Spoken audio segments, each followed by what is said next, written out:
Il est au Tennessee, mais vous voyez comme il parle bien le français parce qu'il habitait en Alsace. La belle région d'Alsace, Strasbourg, il était là-bas plusieurs années. Il a fait un peu des études aussi à l'université. Brain, il fait vrai leader, true leader, vrai leader et former des leaders, former des responsables, des gens qui vont pouvoir aider les autres, encourager les autres, qui vont être des bergers, des leaders, comme on dit. C'est un peu le travail de Brain, il est un peu partout. En français et en anglais. Hein. Alors, donc, il est avec l'école du maître, justement dans ce domaine-là. Alors, on veut faire des vidéos, des discussions sur ce sujet. Donc, c'est un peu, c'est Bren. Je vais présenter ensuite Christophe, pardon. J'ai vu Chris sur le truc. Christophe, donc, lui, il est en France, bon, depuis toujours qu'il est né d'ailleurs. Chris, donc, qui fait beaucoup d'évangélisation et puis beaucoup d'autres choses depuis pas mal d'années. C'est aussi, d'ailleurs, il est dans l'école du maître. Il fait des cours aussi, mais il écrit beaucoup. Il fait Instagram. Il a tout un truc sur Instagram très, très intéressant pour ce genre de présentation qui peuvent intéresser les personnes un petit peu. Hein, c'est ça, Chris, qui sont pas forcément très connaisseurs, mais qui s'intéressent. Tu cherches ces genres de personnes. Oui, c'est ça, en fait. Voilà. Le format Instagram, je trouve que c'était intéressant parce que c'est rapide. C'est des gens, ça peut les interroger. C'est un public peut-être plus jeune aussi, voilà, Oui, qui oui, oui, aime oui, les choses rapides, avec des images, avec un peu de texte. oui, Et l'idée, ben, c'est de voir si les gens sont intéressés. Après, moi, il y a le lien pour l'école du maître, par oui, exemple. J'ai mis oui, le lien aussi de l'Assemblée de Colmar, voilà, parce oui, qu'il fait pas mal de vidéos, Aaron. Et oui, ça permet aux gens de voir aussi, s'ils veulent en savoir plus, eh oui. ben, ils peuvent faire plus. Mais il y en a peut-être que juste des versets tous les jours avec des explications, ça leur suffit, en tout cas, Oui. dans un premier temps. C'est bien, oui, ça c'est un peu récent, mais c'est formidable. Donc c'est très très bien. Donc alors Senghor, toi, est-ce que j'ai compris que ta thèse de doctorat c'est sur Paul Claudel, mais j'ai peut-être pas compris. C'est Claudel ou pas? Oui, ma thèse porte sur Paul Claudel, Ah, l'écrivain catholique français, eh oui, diplomate, dramaturge et poète. oui, oui. Je C'est la travaille, poésie. La poésie, oui, la poésie, la dramaturgie, ouais, puis c'est ça. j'essaie d'étudier actuellement les différentes influences qui ont alimenté ces ouvrages, notamment l'influence chinoise, japonaise, Ah oui, grecque, l'influence biblique surtout, parce que il y a oui, un de ces textes qui s'intitule L'annonce faite à Marie, oui, pour oui, s'inspirer l'annonce faite à de Marie, oui, comment l'ange s'est adressé à Marie ouais, quand elle était encore vierge. voilà. Donc, il y a la tête d'or même, s'inspire de livre de Oui, Daniel. Il y ouais, a repos du septième jour, c'est le livre de Genèse. ouais, Bon, pas mal. Donc, les titres sont constitués en fait des faits religieux d'abord avec oui, l'Eucharistie catholique, tout ça. Là. Moi, la dimension qui m'intéresse, c'est les différentes influences bibliques, grecques, ouais. Il y a un mythologiques, mélange. et chinoises. Voilà, donc c'est ça que je suis en train d'exploiter dedans. Bon, mais il faut quand même dire c'est milieu du XXe siècle. Hein. Moi, j'ai enseigné Claudel un petit peu. Yann Opsich. Je m'occupe de l'école du maître, qui marche très bien. On a le groupe Facebook qui arrive à presque 1000 membres, donc ça va être un petit peu une fête pour ça. Je sais pas comment on va fêter ça parce que tout le monde est un peu partout. 1000 membres dans ce groupe Facebook et puis tout ce qui est avec l'école du maître. Voilà. Ben, écoutez, j'aimerais qu'on parle un petit peu un peu, on peut en parler des jours et des jours et des semaines et des années, de Jésus. Par rapport à Jean, alors bon, Jean, tout le monde reconnaît plus ou moins que l'évangile de Jean est très différent des autres, qui sont les synoptiques. Il est différent, ils sont tous différents d'ailleurs un peu. Et Jean, ce qu'on regarde aujourd'hui, c'est, si vous voulez, de Jean, le premier chapitre, le verset 1, mais aussi le verset 14, parce que c'est un peu une introduction, hein, tout le monde voit que c'est une introduction. Et ce qui est intéressant dans cette introduction, c'est qu'on a la répétition du concept de parole, hein, la parole, qui est un concept qui remonte presque au début de la Bible. Hein. Donc la parole était Dieu, elle était avec Dieu, et ensuite la parole est devenue chair. Donc c'est cette idée-là de à la fois un Jésus parole qui était avec Dieu, qui était Dieu, mais qui est devenu chair. Donc il est les deux. C'est clair que Jésus est à la fois parfaitement divin et parfaitement humain. Et ça, c'est assez extraordinaire. Et ça explique Jésus. Si on n'a pas cette compréhension, moi c'est mon avis, hein, si on n'a pas cette compréhension, je pense qu'il nous manque quelque chose de très important. Je ne pense pas qu'on peut comprendre Jésus sans l'évangile de Jean, c'est difficile. On peut, Mais Ouais. l'évangile de Jean, il nous donne cette idée très importante, cette notion très importante. Et je pense que si on n'avait pas Jean comme évangile, il y a bien des choses qu'on ne comprendrait pas déjà. Je dirais ça au départ. Je ne sais pas si vous êtes d'accord avec moi là-dessus. Bon, si on avait, on pourrait dire si on avait que Matthieu, si on avait que, on en a quatre, c'est bien. Mais je pense que peut-être vous pouvez dire quelque chose là-dessus, si vous voulez, qu'est-ce qui manquerait, on pourrait dire, si on n'avait pas Jean, bon, j'ai déjà dit plus ou moins, qui est un évangile, bon, c'est le dernier, hein, on peut dire, du point de vue de la chronologie, hein, c'est le dernier autour de presque la fin de la vie de Jean. D'ailleurs, c'est un évangile dont on a beaucoup de manuscrits très proches de l'original. Je me souviens avoir visité près de Genève le musée Bodmer, où j'ai vu un manuscrit pratiquement le plus ancien, une partie de l'évangile de Jean, presque original, hein. Donc, il y a des choses extraordinaires. Alors, moi, je pense comme ça. Je ne sais pas ce qu'il voudrait parler, qui voudrait dire quelque chose. Un petit peu sur cette idée, un petit peu de regarder Jean, un petit peu, peut-être par rapport aux autres, si vous voulez, qu'est-ce qui est spécial chez Jean. Je sais que Bren, en ce moment, tu fais une sorte d'étude sur Jean. Tu fais ça dans un café quelque part. Tu peux nous parler un petit peu. Je demande à Bren parce que je sais qu'en ce moment, il s'occupe un peu, il parle de ça avec ses amis là-bas. Mhm. Ouais, l'évangile de Jean, ça nous donne quelque chose, perspective tellement unique sur Oui, Jésus, comme il est tout proche de Jésus tous les jours dans le ministère. Et Jean, il essaye de nous faire euh, connaître que Jésus, c'est Dieu dans la chair. ouais, ouais. C'est Dieu le Fils. Oui, oui, le Fils, c'est vrai, Dieu, c'est Dieu important. le Père, Dieu le Fils, Dieu le Saint-Esprit. Oui, Jean, il essaye de clarifier ce point parce que ça sert à expliquer comment unique Jésus il est. Euh, euh, il est celui qui a tout fait. Il a tout créé. C'est à lui. Et c'est pour ça que l'apôtre Pierre a dit en Acte 3, verset 15, il a dit que les gens, là, ils ont été tués, l'auteur de la vie. En crucifiant Jésus, ils ont tué oui, c'est juste. l'auteur de la vie. Et l'apôtre Paul, il parlait similairement, il dit, Colossiens 1, qui Jésus est. Il est Dieu. Il est Dieu. Venez chez nous, tout proche, pour montrer le Père, pour Oui, nous guider à le Père, pour faire vraiment la possibilité d'être dans la présence de Dieu le Père comme fils, oui, comme des fils fidèles, en suivant Jésus, le fils fidèle, prototypique. oui. C'est quelque chose tout à fait unique dans le monde. Il n'y a pas quelque chose de similaire dans toutes les autres religions dans le monde. C'est quelque chose d'unique et il y a beaucoup de puissance là-dedans. Oui, exact. Et quand on regarde l'Ancien Testament, on découvre énormément de choses sur Dieu. Il y en a qui pensent qu'il y a une grosse différence entre le Dieu du Nouveau et de l'Ancien. Il n'y a pas de différence.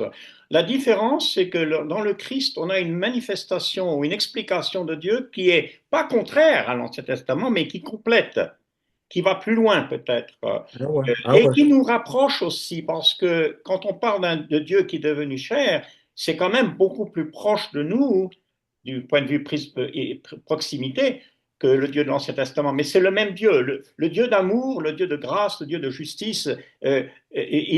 Jésus le montre dans son caractère. Et puis alors, je dirais peut-être moi aussi, les prodiges, les miracles que Jésus fait sont tous là pour attester de cette divinité. Parce qu'on peut bien dire que personne, jamais au monde, hein, Ouais, n'a pu faire ce que Jésus a fait. C'est très clair. Et ouais. d'ailleurs, quand il fait un miracle, par exemple, quand il ressuscite Lazare, Jésus dit, je suis la résurrection et la vie. Et il Mhm. ramène ça à lui-même. Et ça, c'est très important. Il n'est pas quelqu'un qui a un pouvoir. Il est quelqu'un qui est pouvoir, Tout à fait. qui Tout à est fait. autorité. Moi, c'est ce que je vois. Alors bon, Christophe, est-ce quelque chose à dire sur cette question-là? Alors, oui, ben, par rapport à Jean, on voit bien, hein, ça a été dit, il y a bien un focus en fait sur une partie, la nature en fait de Jésus, Oui, qu'on peut deviner avec les synoptiques, mais là vraiment Jean il va appuyer là-dessus, de montrer que Jésus, c'est pas simplement un homme, c'est pas simplement, comme pourraient dire certains, juste un prophète, hein, dans oui, certaines religions, on oui, le reconnaît seulement en tant que prophète, mais oui, qu'il est l'essence. Il est l'essence de Dieu. Il est une des parties de Dieu, la complexité, hein, comme on dit, trinitaire. oui. Et dans Jean, dans le chapitre 14, il y a une discussion d'ailleurs avec Thomas et Philippe. Mhm, Et Philippe lui demande, fais-nous connaître le Père. mhm, Et lui, il leur dit, mais vous le connaissez, je suis avec vous. mhm. Depuis tout le temps que je suis avec vous, vous ne connaissez pas le Père. Oui, C'est oui, Donc, exact. on voit bien voilà, qu'il se dérobe pas. Il dit pas clairement je suis Dieu, mais il nous fait comprendre il est de cette essence et qu'il est en même temps. Hein, oui, c'est toute la complexité, quoi. Hein. oui, Et exact. pour revenir sur le premier chapitre, hein, la parole, le logos, on le voit en Genèse aussi, ok, la parole, elle est là déjà. Oui, Donc Jésus était là bien avant. Et Jean, il le dit, hein, Jean le Baptiste, hein, il était là avant que je fus. oui, oui, c'est Celui qui ça. vient après moi était déjà là avant. Oui, c'est ça. Tout à Donc, fait. C'est pas un simple homme, c'est pas un prophète du passé, c'est non. même pas un ange. C'est Joël. Qu'est-ce que tu penses là de cette particularité de cet évangile de Jean? Oui, je perçois que l'évangile de Jean se distingue des évangiles synoptiques, comme vous l'avez déjà dit. Mhm. Moi, je vois qu'il y a d'abord le volet de l'approche christologique de Oui, Jean. Jean présente une approche christologique qui est développée en mettant l'accent sur la divinité de Jésus-Christ. c'est ça. Jean-Baptiste, qui est Jean insiste sur le fait que Jésus est le Verbe, le Logos, comme vous le dites dans le Mhm. premier chapitre de Jean. Ouais. Au commencement, Dieu lui-même. Donc, il y a aussi les approches des symboles et des signes.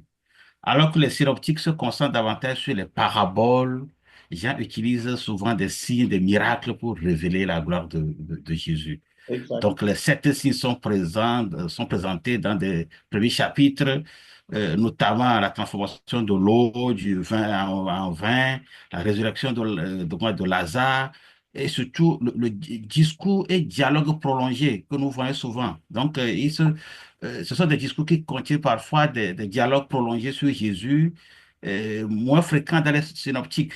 C'est là où je vois la particularité. Quand on voit, par exemple, Jean chapitre 6, ça parle du verset 22 à 59, et son discours sur le vin véritable, tout ça là, qui est Jésus.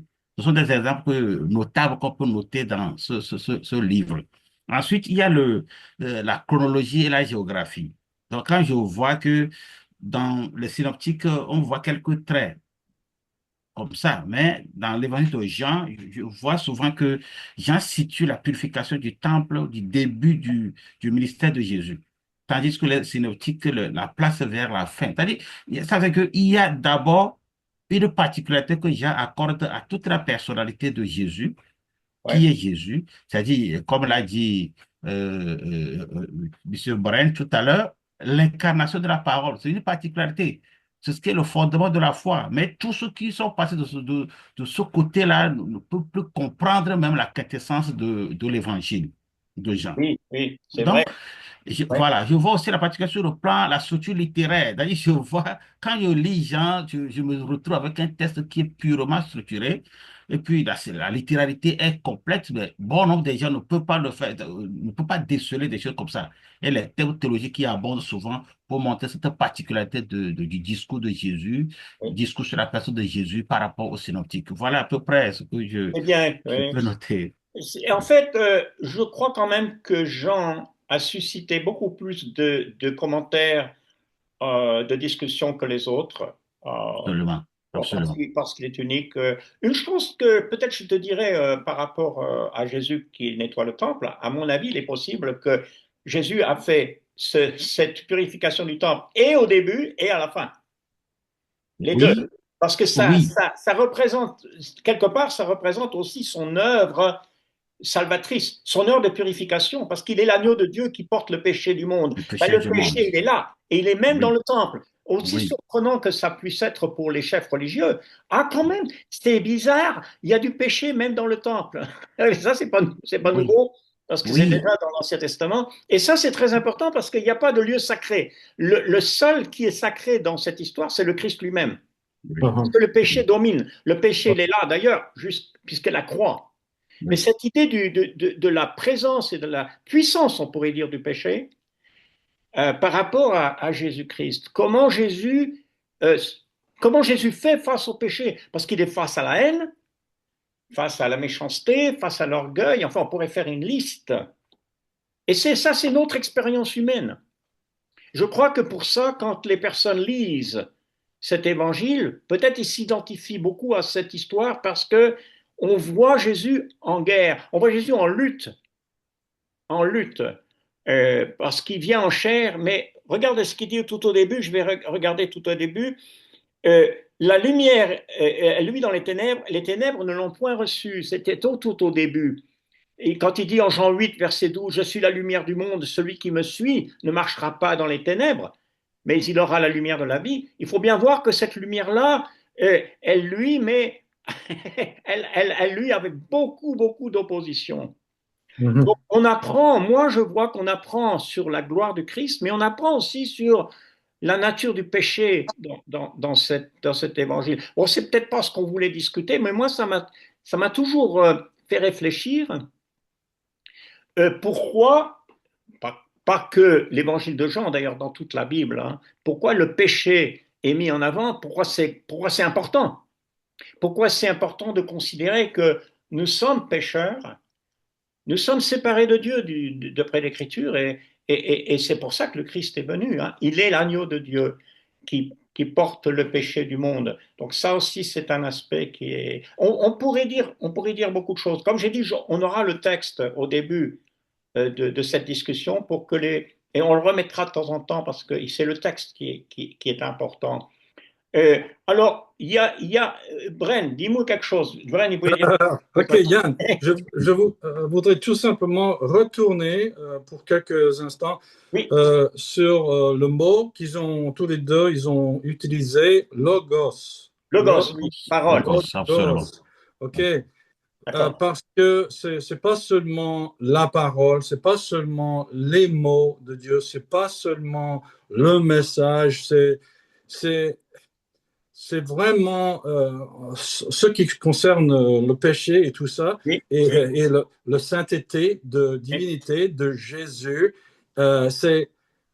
Qu'est-ce qui était dans les pensées de Jésus? Qu'est-ce qu'il y avait dans le cœur de Jésus? Jésus a toujours enseigné il y a des problèmes dans le cœur humain oui, oui, et ça sort. oui, Euh, Jésus, comme Logos, il était plein, pas seulement de grâce et de vérité, oui, mais en venant plein de grâce et vérité, il est venu pour nous apporter oui. la raisonnement, la pensée, Ah, oui, oui, oui, oui, oui. la pensée pure du Père, Oui, quelque chose divin. C'est pour ça que l'apôtre Pierre dit qu'on a tout ce qu'on a en besoin. On a besoin concernant divinité. On partage dans la divinité de Dieu en Jésus-Christ. oui, Pourquoi? Comment? Par l'Esprit Saint. Et il est dans nos cerveaux, il est dans nos cœurs, nos têtes. Et c'est pour changer la façon de penser, oui, pour qu'on ne continue pas de pécher. Si on est en Christ, l'apôtre Jean dit on ne peut pas continuer de pécher. oui, Il le dit plusieurs fois. oui, Mais on sait qu'on pêche, mais si on est en Christ et l'Esprit de Christ est en nous, oui, on a maintenant l'opportunité de devenir comme le Fils dans nos pensées, dans notre esprit, et ça change tout.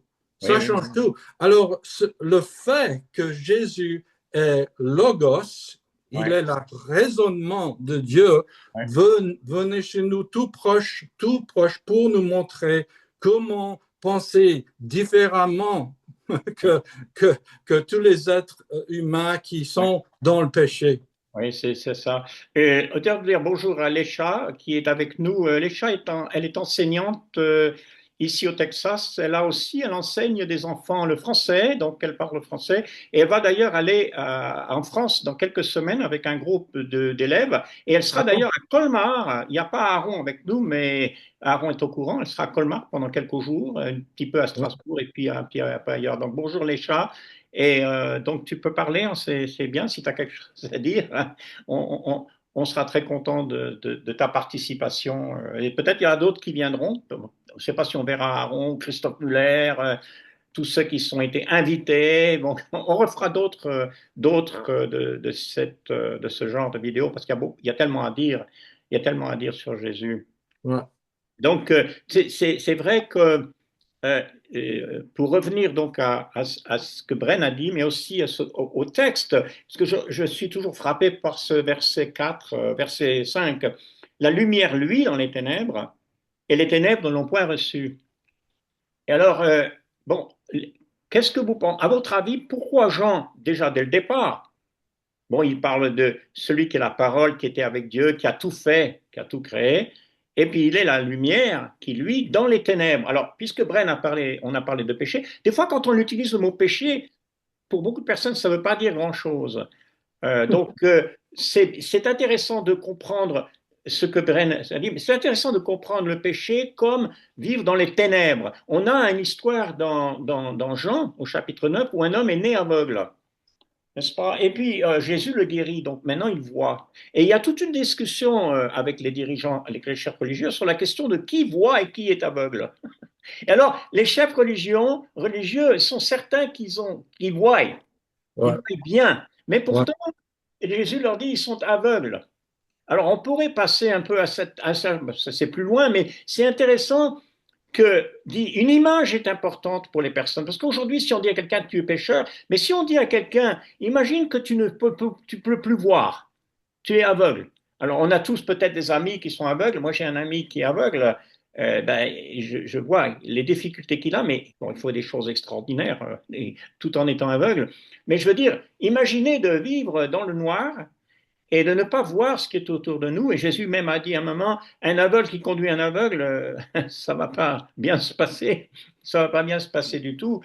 Mais cette idée que de lumière d'un côté et d'aveugle. Alors si on est aveugle d'abord, on peut pas voir la lumière.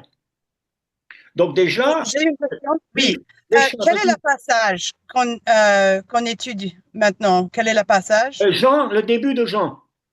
Ok. Tout le Merci. début. On parle que de ça pour l'instant. D'ailleurs, on le mettra au début de la vidéo. Jean 1, verset 1, 4. Mais on ne se restreint pas à ce texte. On est un peu dans une discussion un peu générale, un petit peu pour discuter un peu, parler comme on ferait si on était chez nous.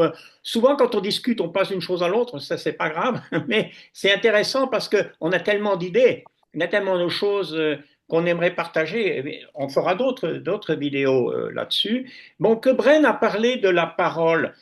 Pour moi, c'est quand même intéressant de voir que Jean commence avec cette notion de parole. Et d'ailleurs, il dit même au commencement. Est-ce que ça nous rappelle quelque chose, cette expression au commencement? Ouais. Parce que les autres évangiles ne disent pas au commencement, mais Ouais. lui il dit au commencement. Alors c'est quoi? Où est-ce qu'on trouve d'abord dans la Bible au commencement? Genèse. Genèse. Tout début. C'est les deux premiers mots de l'Ancien Testament. Hein? Ouais. Bereshit bara. Hein? Au commencement, créa Dieu. Bereshit bara Elohim. Donc, ce sont les deux premiers mots. Alors, c'est intéressant parce que quand il dit au commencement, hein, était la parole, on pourrait quand même peut-être. Est-ce que c'est au commencement de ce que Jésus a fait ou est-ce que c'est au commencement dans un sens plus loin, plus dans le passé, comme on dit au commencement, Dieu créa les cieux et la terre. est-ce qu'on ne peut pas dire au commencement était Jésus? Et d'ailleurs, la création, comme l'a dit Bren, elle est mentionnée, puisqu'il dit toutes choses ont été faites par elle ou par le Logos, hein, par la parole. Et Oui. rien de ce qui a été fait n'a été fait sans elle. Rien de ce qui a été fait n'a été fait. Alors c'est important quand même d'établir le fait que Jésus n'est pas un être créé dans le passé. Je dis ça parce qu'il y en a qui pensent comme ça, qui pensent que Jésus a été créé à un moment donné. Non, il n'a pas été créé, et c'est ce que Jean veut bien montrer au départ. Hein. Sinon, il serait quoi? Il serait un ange, hein, ou autre chose. Donc, un ange est une créature. Un ange a un commencement. Mais lui, il n'a pas de commencement parce qu'au commencement, il était là, déjà. Donc c'est clair qu'il est divin. Hein? Le Père, le Fils, l'Esprit, il est divin. Il était là au commencement. Mais ce qui m'intéresse aussi dans cette idée, c'est l'idée de création. Parce que je vais vous dire quelque chose que je pense. Tout autant que Dieu a créé toutes les planètes, les étoiles, la terre, en Genèse 1, je crois que Jésus est venu pour faire une œuvre de création. De création, mais de création d'abord spirituelle, pas une création physique, mais une création spirituelle d'abord. Et ça, je le pense, parce que si on regarde bien, si on comprend bien l'œuvre de Jésus dans le Nouveau Testament, c'est une œuvre de création. Parce que vous savez comme moi que Jésus dit à Nicodème qu'il faut qu'un homme naisse de nouveau. Bon, qui est-ce qui donne naissance, en fait? Ce n'est pas l'être humain qui a le pouvoir de donner naissance à un bébé. Ça vient de Dieu. C'est lui, c'est Dieu qui permet une naissance. Donc une naissance d'eau et d'esprit, c'est une naissance qui est à son origine en Dieu. Mais ce qui est intéressant, c'est que c'est quand même une naissance. C'est une nouvelle vie qui est là. Hein? Et donc, on voit ça dans l'Évangile, mais on le voit aussi à travers les miracles, les signes, parce que chaque fois qu'il y a un signe, on pourrait dire que c'est un début de quelque chose de nouveau. L'homme né aveugle, maintenant il voit. C'est la puissance du Créateur. Ça, c'est la puissance du Créateur. Donc, à tous les signes que Jésus montre, cette puissance de créativité. Et pourtant, il y a toujours des malades, il y a toujours des aveugles, même aujourd'hui. Donc, il a montré cette puissance. Mais il y a quelque chose d'autre qui est peut-être plus important que ça, et dans cette idée de création. C'est un peu ça que moi je pense, qu'il y a une idée de créativité, de création, et qui vient avec le Christ. Le Christ vient amener la nouvelle, on peut dire la nouvelle création qui va être sur terre. Et ça commence avec chaque disciple. Alors si on regarde toujours Jean le début, je vais vous lire le texte ici auquel je pense tout au début. Alors, verset 12, hein, on peut regarder le verset 12. À tous ceux qui l'ont reçu, donc cette parole, qui ont cru en cette parole, à ceux qui croient en son nom, elle a donné le pouvoir de devenir des enfants de Dieu. Donc, le pouvoir de devenir des enfants de Dieu, lesquels sont nés non du sang, ni de la volonté de la chair, ni de la volonté de l'homme, mais de Dieu. C'est un peu tout ce que j'ai dit. Mais ça, ces phrases-là sont très importantes, parce que voilà ce qu'il est venu faire. Faire des enfants de Dieu. Des personnes, des hommes et des femmes qui sont nés, alors, ni du sang, ni de la volonté de la chair, ni de la volonté de l'homme. Dieu amène, le Christ amène une nouvelle création. Ouais. Et je crois que pour les personnes qui peuvent nous écouter, parce que ici, une vidéo comme ça peut être entendu par toutes sortes de personnes, mais qui n'ont jamais pensé même à Jésus. Donc, il faudrait peut-être partager avec ces personnes qui vont entendre, peut-être pour la première fois, cette idée de devenir enfant de Dieu. On est né dans ce monde et pourtant, on doit naître à nouveau. Jésus le dira plus tard à Nicodème. On doit devenir enfant de Dieu. Bon, c'est un peu ce qu'on a tous dit déjà. Hein. Bren, finalement, c'est un peu ce qu'il a dit. Mais pourquoi, à votre avis, c'est important? Ces versets-là, ils sont très importants pour voir qu'est-ce qu'il est venu faire, cette parole. Qu'est-ce qu'elle est venue faire dans la vie de chaque être humain? Est-ce que vous avez quelque chose à partager là-dessus? Oui, oui, Senghor. Je vais revenir à la notion de logos, Oui, puisque quand nous identifions le logos au commencement, sur le verset que nous voyons dans Jean par rapport à Genèse, il faut savoir qu'il y a d'abord cette conception très ancienne d'abord de la notion de logos, que les gens n'ont pas pu comprendre à temps.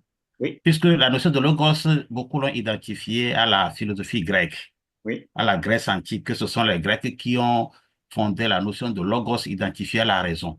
Mais dans tous les cas, à eux, on identifie cela par rapport à la raison humaine. À la raison humaine.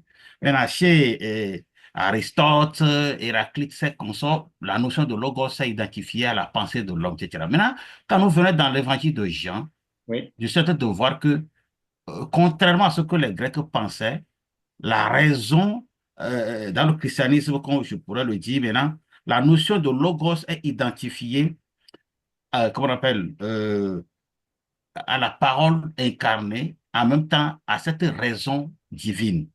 oui, C'est bien ça sûr. ce qui a bouleversé toute la pensée des gens qui étaient en ce moment, qui ne comprenaient pas le christianisme quand ils lisaient Jean. C'est ça qui a Oui, créé toute la perplexité ouais, dans leur pensée. ouais. Ouais. Parce que l'évangile présente Jésus comme la raison divine, alors que les Grecs comprenaient le logos comme la raison humaine. C'est ça la Oui, c'est ce que Brain a particularité. dit, hein, la manière de penser de Dieu. Comment C'est Dieu voit les choses. justement, c'est ça qui crée toute la perplexité chez les hommes. C'est pourquoi ils ne comprennent pas l'évangile. Oui, Puisque quand ils identifient la raison à Dieu, ça exige une repentance. bien sûr. Puisque sans le péché, il n'y a pas de rédemption, il n'y a pas de pardon. Donc, le fait de quitter leur raison humaine pour s'attacher à une raison divine leur pose des problèmes. C'est pourquoi toute la particularité du renoncement, du refus de croire là, avait été en ampleur au départ. Mais quand on a la parole incarnée, c'est la raison, alors que chez eux, comment la raison humaine s'est incarnée?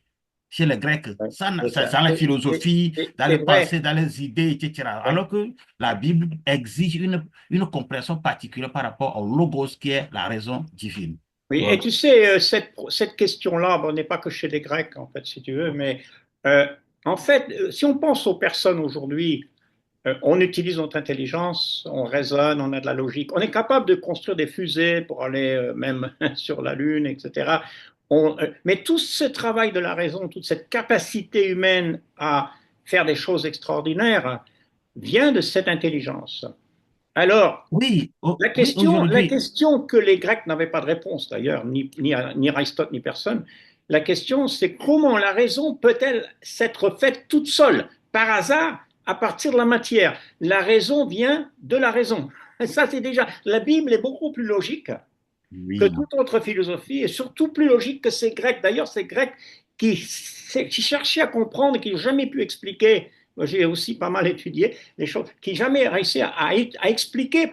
Et je crois que pour les personnes qui nous écoutent, et pour le monde, l'homme moderne a un peu divinisé la raison humaine. Il a fait quelque chose d'extraordinaire, on est capable de raisonner, on a la science, et on peut oui, en faire une sorte, je suis en train de chuter par là. on peut en faire une sorte de Dieu et Oui, on adore la raison sans se poser la question comment est-il possible que la raison vienne par hasard comme ça de la matière. La matière donne la raison. Non, la matière ne peut pas produire la raison. Il n'y a que la raison qui peut produire la matière. D'ailleurs, il n'y a que la vie qui peut produire la vie aussi. Ça, c'est les nouvelles lois de la biogénétique.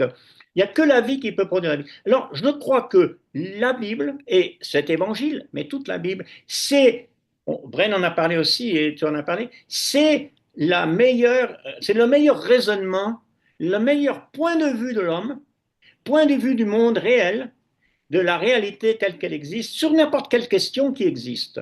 Ouais. C'est peut-être d'ailleurs pour ça, je crois que c'est peut-être pour ça que la Bible reste aujourd'hui le livre le plus traduit et le plus lu au monde. Mhm. Et c'est pas oui, par hasard. Des gens de toutes sortes d'origines, de toutes sortes de langues, qui veulent lire la Bible. Je vais vous dire, moi bon, je ne sais pas si Avounia il connaît le Ouais. Congo. J'ai des amis qui étudient maintenant avec moi, qui habitent dans la région de Lomomami. Tu connais Lomami? Et une petite ville, Luputa. Alors, ce frère qui veut étudier avec nous, on a commencé à étudier. Eh bien, hier et avant-hier, il a voyagé 175 kilomètres pour trouver des Bibles. Il n'y a pas de Bible chez eux. Mhm. Il n'y a pas de librairie, il n'y a pas de Bible. Il a voyagé 175 kilomètres pour trouver des Bibles et revenir chez lui pour Ouais. pouvoir étudier. Et j'ai dit, c'est assez extraordinaire de faire un voyage comme ça pour avoir des Bibles. Et je suis persuadé que quand ces personnes-là, ces frères-là, ils ont la Bible, c'est peut-être la chose la plus précieuse qu'ils ont chez eux, dans leur maison. Et ils s'y attachent ils y donnent la valeur qu'elle a. Et je crois que ça, c'est quelque chose qu'il faut bien dire, même pour ceux qui vont nous écouter, que prenez la Bible, lisez-la, lisez cet évangile, lisez la Genèse, lisez les proverbes, vous allez voir à quel point cette parole qui a été écrite des milliers d'années, c'est comme si elle a été écrite la semaine dernière. Ouais. Il n'y a pas quelque chose comme ça. Vous lisez des textes anciens, même les Grecs, les Aristote et même Platon, et même, moi je les ai lus dans le grec, ces textes-là. Et même ces gens-là, ben, finalement vous dites, mais qu'est-ce qu'ils racontent finalement? Oui, Ils parlent de choses de là-bas, mais nous aujourd'hui, oui, quand on lit la Bible, ce qui est extraordinaire, quand on lit la Bible, moi je pense qu'une personne qui lit la Bible, qui l'a jamais lue, se rend compte que c'est quelque chose qui est pour lui aujourd'hui. Et ça, c'est unique. oui. Je voudrais chuter par là, monsieur Yann. Et la conception des Grecs par rapport à Logos, eux, ils avaient maintenu cela à la dimension humaine. Mais Oui, quand ils ont fait la découverte de Logos, qui est la raison divine dans oui, les évangiles de Dieu, ils sont troublés. oui, Ils bien sont troublés sûr, parce que, voilà. Maintenant, bien sûr. des gens ont cru et ils sont sur le chemin de Dieu. Mais ceux qui ne croient pas ont élaboré une autre définition de la notion de logos pour échapper à cette raison divine Oui, aujourd'hui. c'est vrai. C'est pourquoi aujourd'hui, la notion de logos, ils ont identifié ça à la notion de la logique, Oui, à la linguistique ou à la théorie de la communication. la science. C'est tout ça va fuir un peu tout ce que la Bible dit parce que c'est résistant. Ce que Oui, la c'est Bible vrai. dit, c'est Euh, résistant, c'est fort, ça les dépasse et ils tuent des c'est subterfuges vrai. pour passer à côté, créer autre chose, Oui, alors mais qu'ils doivent revenir à cela pour tu être vois, sur le chemin de tu Dieu. vois, Senghor, moi, ce que je fais avec ça, Oui, je pose toujours cette question, c'est un peu la question que je pose dans mon livre, Sagesse et adversité. Je oui, pose la question, ok, quelqu'un me dit, tu sais, il n'y a pas besoin d'être chrétien pour avoir le raisonnement, la logique, et même pour avoir de la compassion. Moi, je suis pas croyant, je suis athée, mais j'ai de la compassion pour mon prochain. Comment tu expliques ça? Eh bien, tu expliques ça par le fait que nous savons de la Bible, et personne n'a jamais dit ça, ni les Grecs, ni personne, que quand Dieu nous a fait créer, il nous a fait comment? À son image. Donc, Mhm. si tu as de l'intelligence, si tu es capable de logique, tu n'as pas besoin d'être fier, parce que tu n'as pas créé ton propre cerveau quand tu es né. Mhm. ouais, c'est vrai. Quand tu étais bébé dans le ventre de ta mère, tu n'as pas dit, moi je suis un petit bébé, je vais naître au monde et je vais me faire très intelligent. C'est Dieu qui t'a donné ça. Ouais. Bon, donc de comprendre que c'est reçu de Dieu. Moi je dis à une personne qui me dit, je suis athée, j'ai de la compassion, mais je dis, rends grâce à Dieu pour ça. Remercie Dieu parce que c'est un don qu'il t'a fait, parce qu'il t'a créé. Il faut dire ça aux personnes d'aujourd'hui, parce qu'on ne Mm. se rend pas compte que on voit toutes ces choses de l'être humain, même on peut dire des qualités, des capacités, mais on attribue ça à qui? Ouais. Qui est celui qui a fait ça à l'origine? Ben Jean répond. L'évangile, la Bible répond. C'est notre créateur. Il nous a fait à son image. C'est-à-dire, regarde un homme, un être humain, regarde, tu peux l'admirer, il n'y a pas de problème, mais regarde la source. Mhm. Regarde qui l'a créé. Il faut revenir à cette idée de créateur. Et aussi, c'est important, à mon avis, parce que la notion de créateur, elle a disparu de la pensée, puisqu'on a enseigné depuis maintenant longtemps, disons peut-être 180 ou 200 ans, qu'en fait, la nature est apparue toute seule. Hein. La vie est apparue par hasard, comme ça. La matière a produit l'intelligence, la matière a produit la conscience. Et il y en a qui pensent comme ça, mais c'est vraiment l'absurdité totale. Donc, Ouais. tu vois, en voulant être raisonnable, on devient absurde. D'ailleurs, la Bible le dit elle-même, tout ça. La Écoutez, Bible moi, je est crois que ça, c'est. On pourrait parler beaucoup, hein, et merci Senghor pour ces remarques-là. On pourrait parler beaucoup de ce point de vue. Mais l'homme, je parle que ceux qui nous entendent, qui parlent français comme en France, peut-être hein, au Québec ou même en Afrique, ils entendent ces choses. Ils entendent ces choses peut-être même depuis l'enfance, hein, à travers l'école.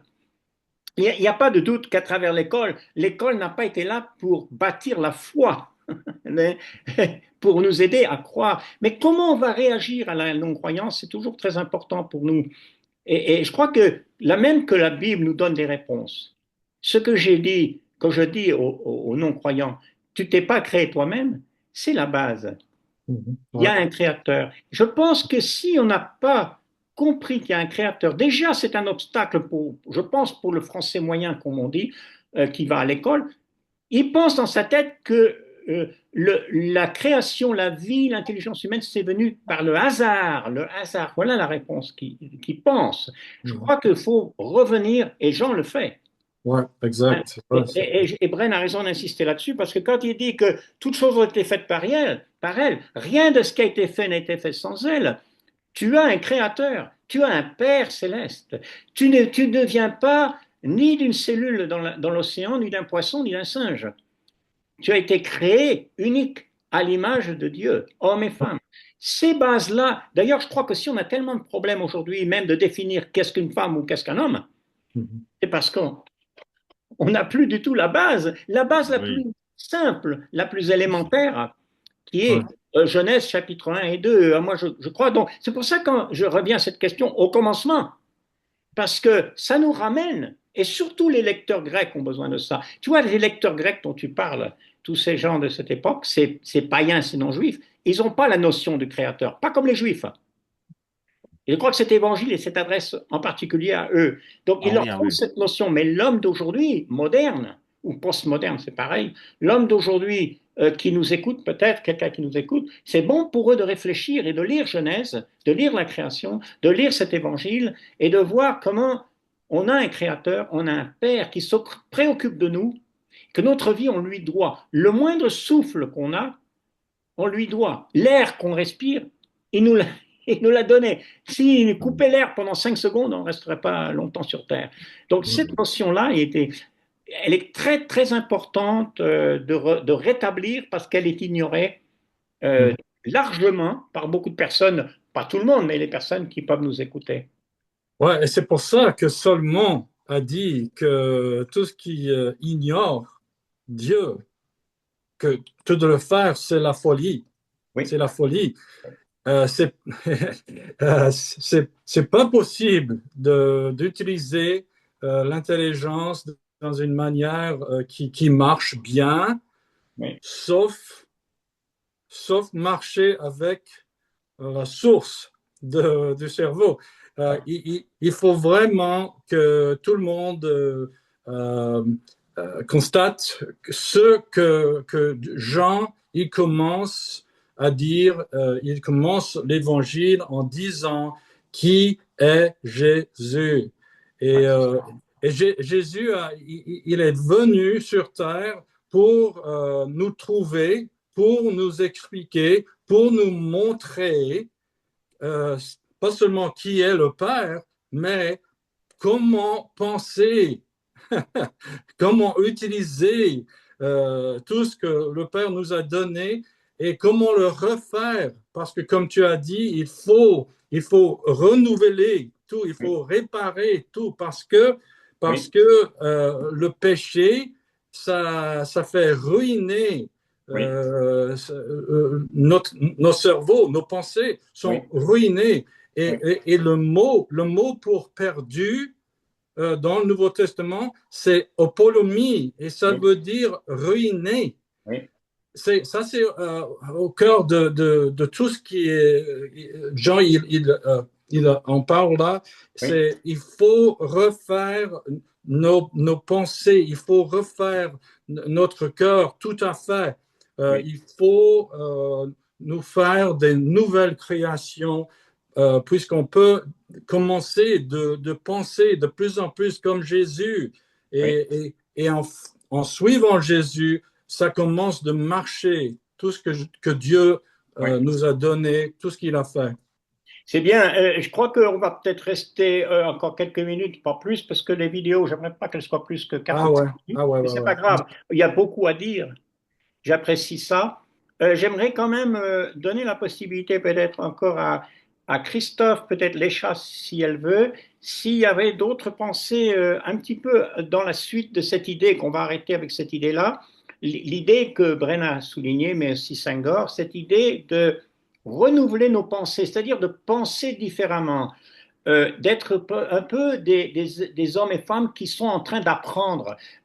On apprend les maths, on apprend la géographie, bon, toutes choses utiles. Hein. On ne peut pas être humain sans apprendre. C'est pour ça qu'on va à l'école. Et d'ailleurs, si on n'apprenait pas, je crois que Christophe, il en sait quelque chose parce qu'il est un pédagogue, il est un enseignant. Et je pense que en étant pédagogue, enseignant à ta manière, dans ce que tu fais, eh bien, on se rend compte, on est fait pour ça. Alors, nous avons la parole, voilà la meilleure base pour commencer à réfléchir à notre vie. Moi, c'est comme ça que je pense qu'il faut présenter les choses. Qu'est-ce que tu penses, Christophe, de ça? Peut-être Lécha, si elle veut dire aussi, que Ouais. Christophe, de cette idée-là. Ben, c'est l'idée qui est reprise aussi avec Jean et les autres évangiles, et puis même tout le Nouveau Testament, et même l'Ancien, puisque Oui, Jésus est annoncé bien avant. Et là, en fait, on arrive au point culminant, j'ai envie de dire. C'est-à-dire que toute l'Écriture a annoncé la venue de Jésus. oui, Toute l'Écriture nous dit que Dieu va venir en face de nous. oui, Et c'est ce qui nous est mis là. Il a été fait chair. Ok, Jean dit, il a vu, il a discuté avec lui, il a mangé avec lui. Enfin, il y a une relation. Et c'est ça, en fait, qui est important. Et c'est ça qu'il faut oui, retenir, je pense, même pour les gens qui ne connaissent pas. mhm, Moi-même, je suis devenu chrétien. Je ne suis pas né chrétien. oui, oui, Donc, c'est j'ai ça. eu un parcours de recherche et un parcours d'interrogation. Oui, Et ce que nous invite Jésus, il nous invite à une relation. Comme je oui, le dis C'est ça. souvent, euh, C'est ça. à une relation personnelle avec Dieu. ouais, ouais, Mhm. Et Dieu, en envoyant ouais, le Fils et ensuite l'Esprit Saint, il nous invite à cette relation qu'il n'y avait pas. Dans l'Ancien Testament, on voit que la relation, il y a une séparation oui, voulue par l'homme qui a oui, fauté, oui, qui ne pouvait plus voir Dieu, qui ne pouvait oui, plus communiquer à part par les prophètes. mhm, Et nous avons fait cette séparation, mais Dieu voulait que nous revenions à lui. Et pour ça, il y a Jésus. Mais pas l'homme, seulement l'homme. C'est Jésus, Dieu. Est le Fils établir cette relation personnelle en fait au quotidien. Et quand on lit la Bible, c'est ce que vous disiez, on peut lire tous les ouvrages de l'Antiquité, on peut lire le 18e, le 19e, Voltaire, tous ces choses. C'est pour un temps donné, ça peut nous aider à penser, mais ça ne nous parle pas autant que quand on se plonge dans la parole. La Mhm. parole, Voilà. elle va comme on dit, nous pourfendre un petit peu, c'est-à-dire qu'elle va rentrer dans le cœur, elle va rentrer dans l'esprit, elle va nous faire réfléchir et en même temps à tout ce que vous avez évoqué, à notre condition de pécheur. Et ouais, que de toute façon, peu importe tout le raisonnement intellectuel qu'on peut avoir, euh, si on n'a pas Jésus, on est fichu, j'ai envie de dire, hein, pour parler, on va dire, plus à notre époque. C'est-à-dire que on est tous pécheurs à un certain degré, parce que quand on a reçu l'Esprit, quand on est dans la lecture, dans la parole, dans l'étude, eh ben, on se bonifie, on s'améliore, on se corrige, on sait qu'on pêche, parce qu'avant, on ne savait pas qu'on péchait. Quand on n'a pas la connaissance de la parole de Dieu, on ne sait pas qu'on pêche. non, Donc, on est dans le droit chemin, alors que non, on est sur le mauvais chemin. Et je pense que là, Jean, voilà, en nous donnant cette identité de Jésus divin, clairement, nous dit, mhm, voilà, Dieu, il veut une relation avec toi. Ouais. Dieu, il veut une relation avec toi tous les jours. Ouais. donc, cette relation, elle a un point de départ. Quand on a une relation avec une personne, d'abord, il faut connaître cette personne, il faut la rencontrer, il faut l'écouter. Il faut un début à ça. Alors, comment tu dirais, ou toi ou autre, comment tu dirais, comment pour une personne qui nous écoute, pour qui c'est nouveau, peut-être un peu nouveau, quel est le point de départ pour établir cette relation avec Dieu, avec Jésus, avec Dieu? Quelle est peut-être l'étape principale? Pour moi, la première étape, en tout cas pour moi, et elle a été celle-ci, et elle a été celle-ci, donc je parle en connaissance de cause, euh, ça a été la lecture de la parole, du Ouais, Nouveau Testament en premier lieu, hein, des évangiles, voilà, pour comprendre qui était Jésus. Et c'est ça qui m'a parlé, c'est ouais, ça qui m'a mis un point dans la figure, j'ai envie de dire, et qui m'a ouvert les yeux, et qui m'a fait comprendre euh, ce qui était important pour moi et ce qui était important pour l'homme et cet amour qu'a Dieu pour nous, euh, cet amour qu'a Jésus pour nous, ce qu'il a fait pour nous. que il a accompli quelque chose de terrible pour nous. Qui pourrait faire ça? Et donc, en lisant et en étudiant la parole, je pense qu'on peut comprendre. Et quand je discute avec d'autres gens, hein, beaucoup sont émus et comprennent et demandent souvent derrière le baptême Oui. parce qu'ils ils comprennent ça et ils voient, Ouais. parce qu'on pourrait en parler des heures, mais il y a plein d'arguments qui disent oui, ce qui est écrit est fiable. Vous pouvez vous fier là-dessus parce que là, on a des témoignages. C'est Oui. pas des gens qui ont raconté ça 700 ans après. C'est un témoignage Mhm. visuel des gens qui ont assisté à ça, et même de ses détracteurs. Hein, on pourrait en parler avec Paul. Ouais. Hein, Paul Ouais. qui, du jour au lendemain, a complètement... pour moi, moi, c'est un personnage qui me fascine, Paul, Oui. parce que du jour au lendemain, il a changé Cosaque, comme on dit. Voilà, il est passé de quelqu'un qui persécutait à un apôtre, il a vu visuellement le Christ ressuscité sur le chemin. Donc, Ouais. Mhm. voilà.